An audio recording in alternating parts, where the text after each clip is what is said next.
earn more money but too busy to start a side hustle? Do it the right way and teach your money to make more money for yourself, even when you're asleep. Dale Corpus will show you just how here on the School of Cash Flow. With his entrepreneurial mindset and extensive experience in real estate and finance, Dale will help you become a responsible, strategic, and passionate passive real estate investor. Learn how you can increase your earnings or find more ways to make money, only here on the School of Cash Flow.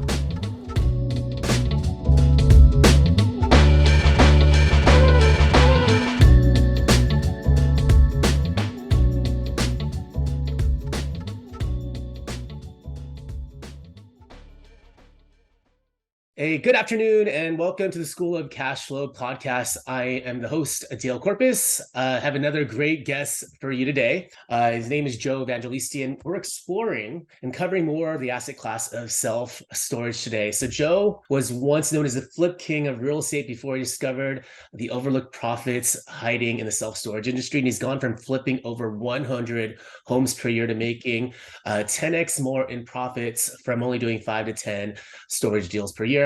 And in addition to self-storage investing, Joe is also the author, host of his own podcast titled The Legacy Blueprint, and CEO of 2 other 7- and 8-figure businesses. So welcome to the show, Joe. How are you? I'm awesome. Thanks for having me. I'm glad to have you here with us. So for my audience that doesn't know you, whereabouts in the world are you located? Yeah, I'm in South Jersey, right outside of Philadelphia. So one of the, how did you, get into real estate? I actually read a little bit about your bio too, that you're also in the military prior, right? So yeah. How did you get to being where you are right now? I'll give you like the 2-second backstory. Or 2-minute backstory rather. I'm kind of a product of the construction industry. My dad was a drywall contractor turned general contractor when I was a kid. And my parents were divorced really young when I was, probably 2 years old. So I got to spend nights and weekends with my dad, and of course stayed with my mom when I went to school, and it just exposed me so well. I mean, my dad was one of those guys 7 days a week working on something, going to some project, and of course I tagged along with him. So I loved learning the experience and seeing things like turn into something or turning nothing into something, or whether it was a kitchen renovation or an addition or eventually new houses that he was building. It was just always in my blood. And my dad was the first entrepreneur that was in my family, really. His parents came across the ocean from Sicily back in the 20s. And, he was the one that in our family to say, school's not for me. I want to go build my own company and I don't want to work for somebody else. And, he figured that out at a really young age. And, I think my whole goal, if you asked me when I was 12 years old, my goal in life, it would have been to take over the general contracting company, the family company. But I got lucky in a lot of ways. I also had this kind of urge and need to serve my country. So I happened to be working for a foreman of his right out of high school. And I mentioned one day, I think I'm going to join the Marine Corps. And he was like, why the hell would you do that? Nothing against the Marine Corps, but he's like, you could you're great at construction and you could do it in the military. I didn't know that the military had construction forces. And so it turned out he was a retired senior chief in the U.S. Navy Seabees reserves. And so he turned me on to the Seabees. The Seabees are the construction battalions of the Navy. A lot of people don't even know what they are. But essentially I got to tour the world and go everywhere by air and never saw a boat and got to build some really cool shit in a lot of different countries, and, eventually led me into real estate. Okay, got it. So when you first got into real estate, it looks like, would you start off flipping single family homes? Was that your first entry point? Yeah, my first inclination was to turn around and get into flipping homes. And if you asked me in the year I started, I would tell you I'd be doing that the rest of my life. But I call it a lucky time because we got into that industry in 2007. And I had just taken all of my savings from the military and plunked it down on 3 separate flip houses in the course of a year. And just as they were coming online and getting ready to do something with them, the market just started softening. A lot of people might not remember this, but the market softened all of 2007. It just collapsed in 2008, right? So, we were chasing these price margins to try to get these flips to make a bunch of money. I thought I was going to retire young as a multi-millionaire. And next thing you know, I had to become a landlord. Right? I had to put tenants in place. I had to, what I teach today is I had to course correct, or I had to pivot. I had to learn to be flexible, because stuff changed, the market changed. And so, that led me to becoming a broker, a real estate holder, a landlord, and a lot of other things, a bartender, amongst other things, in order to keep the lights on. And, that was like the 2007 to 2010, time frame, going through all that. Yeah. And when did you flip the switch from flipping homes to moving over to self-storage? Like, when did you see the light, when that side was, the grass always seems better, but maybe for this one, it was better, Yeah. the other side. Like, how did you even discover all of that stuff? And what was that transition like? Somebody said during the pandemic that adversity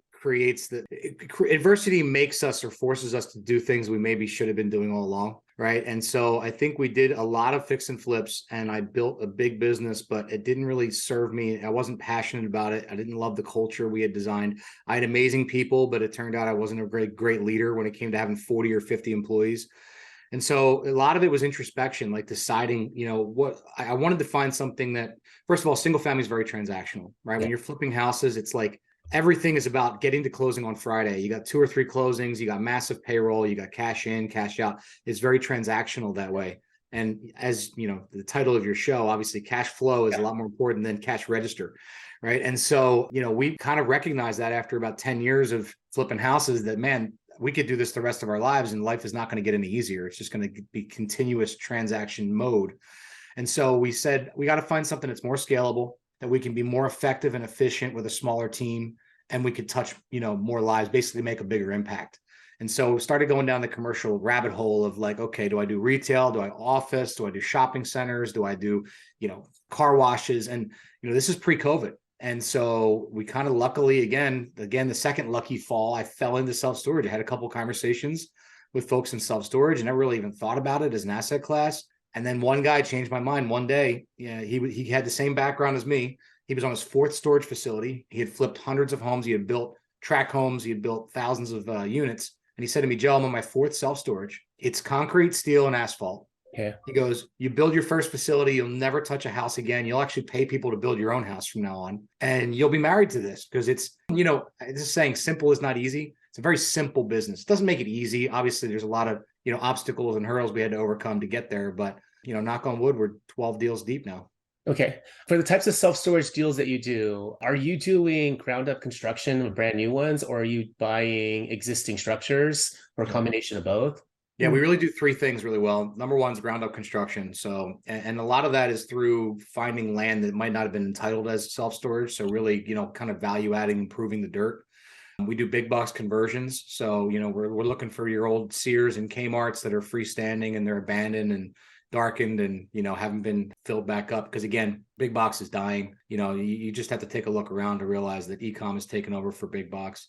So we really can create an opportunity inside of there because those things are generally located where we want to be. The challenge is getting the zoning and municipality to approve it. And then last but not least is value add. Taking smaller, dilapidated, they need deferred maintenance fixed or, marketing or lead gen or security or whatever have you, or just an expansion to make a larger facility. So value add's the third one. I think we're going to go really hard in value add this next 12 months because of the shift in the economy. Okay, I got it. Like, out of curiosity, like not as many people talk about self-storage as they do, for example, multi-family or even single family. I mean, why do you think that, everybody isn't investing in self-storage? Do you think it's just because it's not as sexy? There's just not as people talk about it as much, or like, what are your thoughts on that? Yeah, you nailed it. It's funny. I use that word all the time. It's not sexy, right? Like, why did I flip houses for 10, 12 years? It was because HGTV made it so sexy. It was like you talk about a new kitchen or a new bathroom. You post that on social media and everyone goes gaga. Oh my God, the kitchen's beautiful. You post a picture of a giant steel box with roll up doors and it's not quite as sexy, right? But the numbers are so much sexier than single family. So I think that's what really made it makes us passionate that we can do things that are, again, going to impact thousands of families and, create equity and generational wealth for ourselves and our investors. Okay.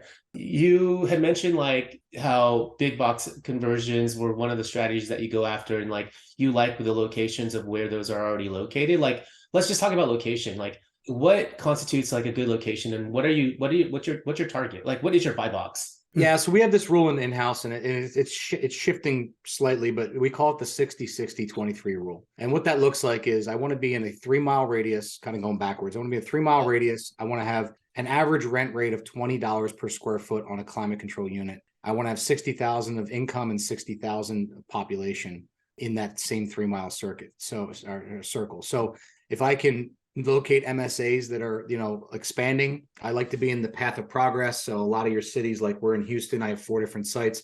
We're on the outskirts, right? Where people are starting to move and spread to, and, kind of in that path. So that in a nutshell is it. Obviously there's about 200 things that go into underwriting a deal, but that's kind of the broad stroke. Okay. Yeah, that says, and like, how are you going about finding how are you going about finding land or just finding these deals in general? Do you have people scouting out things for you? Or are these people all in-house in your team? Do you partner with people outside your team, to find stuff? Yeah, that's kind of our secret sauce. Our team is very, very adept at finding great off-market projects and again, stuff that needs to be kind of rezoned or reconditioned or reused. But we've also created a platform called the Certified Field Agent Certification, where we actually train people to bird dog deals for us, essentially. But they understand the rough underwriting process of it, so that they can find deals that pencil and make sense. And then they submit the deal to our team, and then they actually earn a piece of equity and a piece of the fee up front for taking that deal down. Okay, got it. Elaborate more. Like, how does this certified field agent course? Is it actually a course? Is it a mastermind that you put together, folks?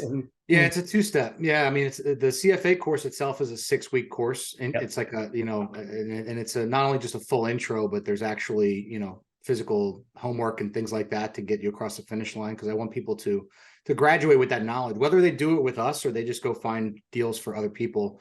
We kind of keep it open, like, hey, at the end, if you want to work with us, great, here's how. If you don't, that's fine. You just learned how to find some of the best commercial assets off market in the country. And then this next step from that is we do have a self-storage mastermind. But again, I'm not tied to the outcome. If they learn it and they go do it for others, that's great. Got it. What are the top markets that you're targeting even right now? And my next question is has that even changed with with the economy going through a downturn? Has that changed the way you're looking at markets? Yeah, I mean, it's shifting. It's their price per square foot rent rates have been going up in certain areas, pretty dramatically in the last couple of months.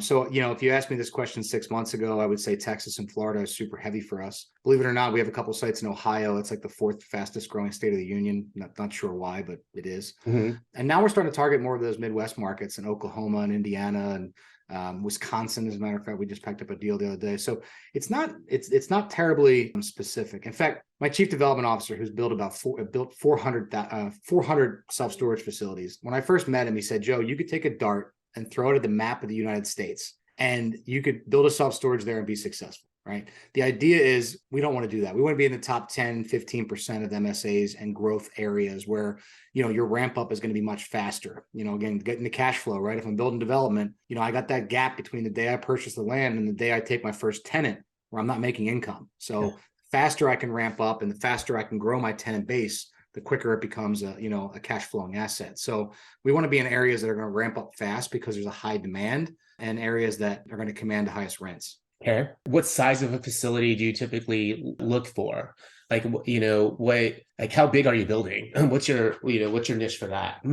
Yeah, our niche, and again, this is specific to us, and I don't recommend everyone do it this way, but our niche is Class A facilities for a purpose. I look at us as pure developers. I don't want to manage the asset. I don't want to learn that business after the fact. So I'm actually getting it underwritten up front by CubeSmart, Extra Space, Life Storage. One or more of them have given us the thumbs up and said we like the area. Our closest 5 competitive sites filled up well, they manage well, whatever. And so I want to be in areas that I can build a Class A site that the REITs want to manage. And I want to be in an area where they're giving us their blessing because it's in that type of area. So, to answer your first question, 80 to 120,000 square foot is right around that. I think Class A is considered anything over 60 or something like that. But, we try to make sure we're in that zone of 80 to 120. Now, as you're, for the ones that you're building up from ground up, is the goal, do you keep ownership of them or do you guys sell them when they're built, or what's the business plan there? Yep. Own and operate. I'm sorry, not operate. Own and have asset under management. Cube or Extra Space will manage them for us. But, our goal is to build 100 sites in the next 10 years and keep as many of them as possible. We might sell off a few along the way if the numbers are right and, it's in a high demand status. But, the goal is to keep 80% or more of those. Okay, I got it. And, it's always a talk that, self-storage is one of those asset classes that's one of the best at being recession resilient. Can you just kind of elaborate on your opinions on, on that? I mean, how is it how is it an asset class that is able to withstand recession? Yeah, I know. And you know, look, I'm biased, but some of the facts that I'm giving you are, you know, you can go research, you can Google this. The industry itself has only really been recorded for about 40 years, 40 to 50 years. And the reason is because before that, it was just a mom and pop built 10 garages in their backyard or off to the side, and they rented them out. When the REITs started getting involved in the late 70s and 80s, they started tracking this stuff. Well, the interesting thing is, if you look at the graph from the industry growth over the last 40 years, it's linear. It just keeps going up. Through recession, sometimes it even bumps up, because the reality of it is, why do people use self-storage? Is because there's some sort of motion going on. Either they're opening a business, they're closing a business, they need files stored for their business, they're upsizing in a house, they're downsizing in a house. You know, Americans just don't get rid of their stuff. You know, in good times, there's businesses that need inventory and they need to store it. In bad times, there's people who are closing down their businesses and they need to store it. So there's just so many different, it's a variety of tenancy that makes up a storage unit, which also helps insulate, you know, the why, right? You know, it's like, you know, certain, you know, other industries, I'm not knocking, all industries are great, you know, but in certain industries, you know, you hit COVID, what happened to offices, right? You know, people started realizing I can work from home. I don't need 6,000 square foot of office. I'm going to downsize to 2,000. That's good for storage. You know, what are they doing with all that furniture? What are they doing with all that equipment, right? They're probably putting it in storage somewhere. Okay, that makes sense. In terms of like leverage and financing, since I'm not as familiar in this space when it comes to like leverage and financing, like what kind of, like when you're doing this, I take it you guys are getting construction loans for this, and like, and then that construction loan later on switches over to your longer term loan. I'm kind of curious, like what kind of terms do you guys, get in this space? Is like, what kind of rates nowadays, with rates having gone up, are you seeing, out of curiosity? Yeah, I mean, again, I think that that's again going to be totally different for all of us, depending on experience and level and all that kind of thing. We actually just closed a construction loan yesterday. My partner handles that side of it, so I don't know exactly what the rate was. You know, these are generally construction term to perm deals. So, you know, we're dealing with construction bankers that love to be in it long term. So, you know, it'll adjust to a term or to a perm after it stabilizes and we get tenants in place. You're looking at generally one of the biggest changes that's happened in this last couple months, which is pretty, you know, besides the rate changes, which have gone up, you know, with the market, but also the loan to cost, right? And when we started out, we would get construction loan to cost offers of 90%. Now it's like getting 65 to 70 is the norm, it seems, which changes our capital stack and, you know, our investors, and, you know, we have to dilute ourselves basically in order to, you know, increase the capital. But at the end of the day, I really believe that, you know, this is one of those strong industries that, you know, can be, again, very resilient to capital markets and interest rates, because of the, you know, we're 60 cents on the dollar to build these things. So there's a lot more room there to make sense of the whole thing. Don't get me wrong, it still got tighter, but, you know, I think that also you look at rent increases, you know, like CubeSmart did their annual report last year. There was an 18% rent increase. This year, they're down to a 10% rent increase. That means they just increased the value of their property by 10% in this last, you know, cycle through the rate increases. So, you know, as money gets more expensive, I'd like to be in an industry where the income starts to, you know, continue to go up and meet that demand. Okay, I got you. In your space right now, what do you see as the current challenges in self-storage? So, you know, as far as current challenges, I think it's, you know, it's like the old adage with real estate. It's like, you got to buy right, you know? So I think there's going to be some challenges in folks that are overpaying for things, or they're not, you know, buying assets that can be built and maximized, or, you know, we do value engineering on like, how big should we build something according to how big can we build it and what's the demand in the area for what we're trying to build. So I think designing them properly and buying them properly are probably two of the most impactful things that you can do when you're looking in the storage industry as far as development's concerned. Okay, got it. I know you work with a lot of accredited investors, and like on your side, what's it like when an LP is looking at, you know, when you're ground up construction types of deals, like what does it typically, you know, look like from their side? I take it, I'm not sure if you guys do like a pref, or if they're not getting any money that entire time when it's being constructed or whatnot, but like just kind of elaborate on how like deals are kind of set up like that with LPs, of what their expectation should be. Yeah, I mean, we're right now we're offering between an 8 to 10 pref depending on the deal. Okay. And we actually pay monthly our interest, and you know, that's a massive pain in the ass, but I also find that it's massively valuable to our investors, because some of these folks, they use this income, you know, to pay their car note or to pay, you know, a rental property, or, you know, they like the cash flow perspective of it, you know, so the monthly pay is good for them. In that same kind of note, we're actually opening a fund next month, and the fund works differently than that, right? The fund gets paid in arrears. You amass the interest that's being paid, but we can also use that interest money to buy more deals. So I think when you're in a fund of multiple deals, it's a little bit different than if you're in a fund of one deal, because you want the whole entire fund to succeed to the max. I think that's a different kind of mindset of an investor as well. No, that does make sense. What, like, in terms of strategies, like what type of strategies, and maybe if you probably talked about this a little bit, but like I want to just explore making sure that we cover this in full. What are the best strategies when investing in self-storage?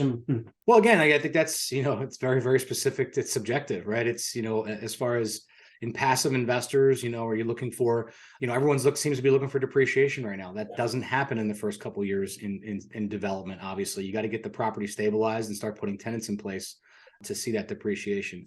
However, the upside is, there's much, seemingly higher returns when you're developing and you're building it as efficiently and effectively as we are. So your returns might be higher. Again, I love stable industries, and, there's no more stable industry than in the commercial, real estate sector than self-storage right now. And that's again, not me talking. I mean, Marcus and Mochak, Colliers, all these guys are releasing reports right now and saying it's one of the best asset classes to put your money in. So, I look at stability. I look at, what we're building. Yep. What is the use of what we can build? I mean, we're building big warehouses. So, God forbid 10 years from now, storage is not a thing. Guess what? I can climate control it. I can turn it into offices. I can do a lot more things with an empty steel structure than I potentially could if I had, a 300 unit apartment building.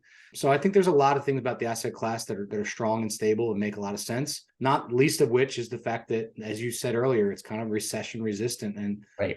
We don't know if we're going to be in this for the next 6 months or the next 6 years, but you guys still got to put your money somewhere. Yep, that makes sense. So, and then catching up, you would like, so when you are done finishing up the grand construction, at that point, like who ends up managing? Who ends up managing the facility? Do you guys, I take it you guys outsource all of that? Yeah, everything from CO forward is pretty much outsourced. I mean, obviously our team still has to manage the asset itself. Yep.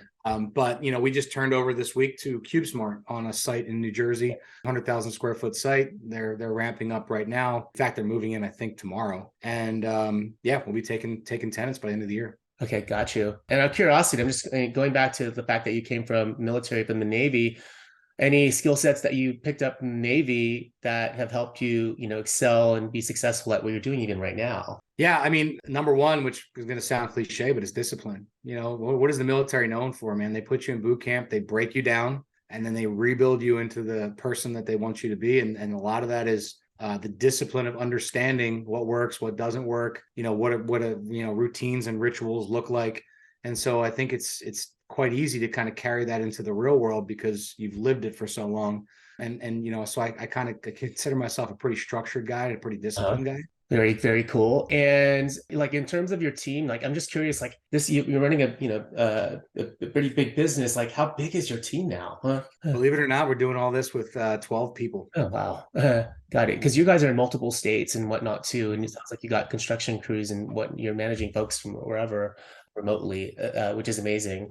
So, hey, some final questions for you. First one is like, what are you excited about in your business right now? I'm excited about the shift, believe it or not. I know it sounds kind of like counterproductive, but I made most of my money the first time around between 2008 and 2013. I know a lot of people say that, but the truth is if you continue to move forward in a down market and you start to buy properly and you use terms and you figure out creative ways of finding great deals, you should never stop buying. I think the problem is when fear is in the street, everybody starts to clinch and buckle down and go, okay, I've got to be super cautious. And not that there's anything wrong with being cautious, be cautious, but don't stop. And so my team's excited right now to start to do more, like I said, value add deals. Once we get the fund going next month, a lot of that will be in value add existing mom and pop, which incidentally is another good statistic that 70% of all self-storage in this country is still held by mom and pop. So you see all these REITs out there, but man, there's so many opportunities in self-storage to buy the small ones and improve them and correct them and make them make more money. And, it's an industry that's really ripe for change. And I think there's a ton of opportunity out there. So that's what I'm excited about right now. Awesome. Next question, either personal or business, are there any big goals that you're working on for the next year, since we're already going to be 2023 already next month? Yeah, my big goal right now, I've been doing jujitsu for about 2 years, and I don't think I've actually shared this with anybody but my wife, but I really want to get into I want to enter a competition next year. Awesome. While I'm hopefully still a white belt. And, that's a big challenge. And, it's been on my mind for a little while now. No, I wish you all the best of luck on that. I just, and I right before we started recording this, I just realized that we're both in GoBundance as well. I mean, just out of curiosity, it's like, what's been has GoBundance been a good network for you since you've, been part of it for the last year or so? Yeah, absolutely a great network. I mean, I love the guys that are in there. We have, not to brag, but I think we have the strongest local tribe in the country. And like it's a serious amount of guys. I mean, there's 50, 60 guys will show up to a meetup in our local area. I'm going to the Christmas party tomorrow afternoon. I think there's 75 guys plus all their spouses or business partners. So, I think it's an incredible crew. I think these guys would genuinely care. I mean, obviously people want to get things out of a group, but they find that the more value they bring, the more they're going to get. And last but not least, I think it's the idea of, which I've actually implemented in our mastermind, the idea of pods. I meet with our pod group every week. We talk about life, but we also talk about goals and health and, our journey. And, let's face it, depression and psychological, I call this psychological warfare, owning a business. Having the right crew that you can lean on to talk to and work things through is just paramount to, success in this world. Yeah, it's a really good sounding board. And I finally found people that I actually could relate to. I mean, I feel like you relate to yourself, the way you're talking and whatnot. I finally have people that understand what I'm going through and also leveling me up when I realize that some of these dudes are doing amazing things. And it's just like, I don't see it from just one dude. It's like everybody's doing amazing things. So it just kind of also just shows me potential of what I can do, and it's opened up my eyes. So I appreciate the group for all of that stuff. Other question is, hey, I always like to ask what people's superpowers are. It's like, what do you think your superpowers that's contributed to your success, so far in life? My really unique ability I look at as I'm a great team builder. I just bring people together. And again, I know it sounds silly, but like I can't build a self-storage facility by myself. I can't pick great locations by myself. I can't underwrite and design deals by myself. I'm not going to the municipality and asking for approval. I'm not general contracting. I'm not doing any of this stuff. What I'm doing is I'm orchestrating the best development team that I know how to build in this entire country that can go out and build 20, 25 of these a year. And, I think when you find great people, you got to find a way to create value to keep them on board and keep them around. And, that's really the concept of legacy developers is creating legacy wealth for many, many, many people where we all can kind of succeed together. Okay, that's awesome. Any final words, advice for, investors that are listening, or anything that I should have asked you that I didn't ask you yet? No, I mean, the great questions. I mean, as far as investors, I think that, what I see right now is a lot of people sitting on the sidelines, kind of fearful. Again, Warren Buffett says, be fearful or be greedy when people are fearful and fearful when people are greedy. I see a lot of people fearful right now. And honestly, I think that makes for an amazing opportunity to get involved. So, I actually had the opportunity last night to meet Damon John. He came to a local meetup in our town, and he talked about this exact same thing. He's like, look, now is the opportunity. Now is, get off the cash is trash. Sitting on it in your checking account isn't making you money. In fact, it's losing money every year. Get involved in some sort of asset. And he said this, but he's like, I don't care if you're buying, watches or cars or real estate or businesses, buy something that's going to appreciate, because that cash sitting in your account is literally losing 8 to 10% a year. So why not put it to work, find good operators and put it to work? Yep. Last question. How can somebody, get a hold of you? Yeah, I mean, the easiest way is my website is investwithlegacy.com. They could also, if they figure out how to spell my last name, it's joeevangelisti.com for the coaching side. But I'm pretty easily accessible. You could just look me up on Facebook or LinkedIn. Cool. Well, hey, I appreciate your time, Joe. You guys, folks, that's a wrap. That's all that time we have today. Thanks, Joe, for joining me on this episode. Picked up a lot of valuable information from you, and one of these days, I know I'm going to bump into you over a GoBundance event. I'd love to meet you in person. And to my listeners, feel free to reach out to Joe directly if you have any questions with him or you want to hear more about his investing opportunities. Also, thank you for checking out this episode of the School of Cash Flow. And remember to leave a podcast review on iTunes, as it helps me attract even more great guests just like Joe. So until next time, live life abundantly.